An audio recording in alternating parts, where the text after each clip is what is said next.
Our lesson for today is visualization. Some call it imagery or mental rehearsal. All of those are pretty much the same, but we're going to say visualization is the process of creating a mental image of what you want to happen. Process of creating a mental image in your head of what you want to happen. It's like a rehearsal using all of your senses. Touch, taste, smell, hearing. The more senses you use, the more realistic it becomes. And that's basically what you want. You want a visualization that's real, that you can almost feels like you're there. So let's imagine if I ask you to visualize a lemon. Close your eyes for a minute. Regardless of whether you've had a lemon in your possession or not, you should be able to do this relatively easy. So close your eyes. Visualize a lemon. You can see that it's yellow. Clearly you can see that it's yellow. If you touched it, you would be able to feel how the outside is rough with some ridges. If you dug into it, you would see a white film. And if you went even further and squeezed some of the juice, you probably would get that puckering sensation that you normally get when you have something sour.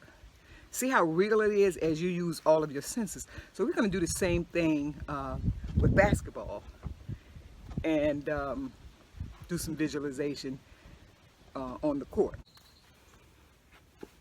All right, so open your eyes.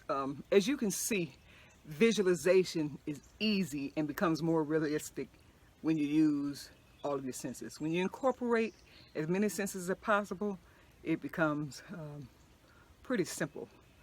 When we look at visualization in basketball, it's basically practice off the court used to improve and enhance performance on the court and doing competition. Think about it. Practice off the court used to improve performance on the court. When you visualize, it stimulates the same brain regions as if you were doing it physically. So if I was sitting here visualizing and you were actually shooting the ball, same brain regions would be used. Visualization should be done regularly, during competition, before and after competition. And one thing that's most important, it always ends in a positive result. Visualization is always successful. You always make the shot. You always make the free throw. You always make the pass. Visualization must be positive. Imagine if your body does something over and over and over and over again in your head. It has a profound effect on the body's behavior. For example, I have a friend that's a gold medalist. She runs track. I asked her, do you get nervous when you go to the Olympics and in big competitions? And she said, by the time I get on the track, I've run this race 100 times in my mind. I know where I'll place my hands when I'm getting in the starting block. I know what the sound of the gun going off sounds like. I see myself crossing the finish line. So, you know, there's no reason to be nervous because my body already knows what's going to happen. Imagine if your body knew what was next all the time.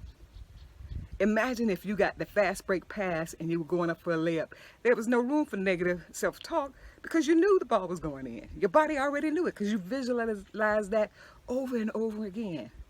Imagine if it came down to you shooting a free throw, 1 second left, the score is tied. Under normal circumstances, you would be thinking, oh, I got to make this so I can win the game for my team. If you visualize that success over and over and over again, there is no reason why you don't step up to the line and think, of course it's going in. There's no negative talk. There's no confidence issues.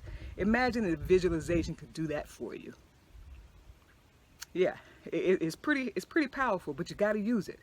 You just can't do lip service. You got to use it. So this week we're going to work on visualizing free throws.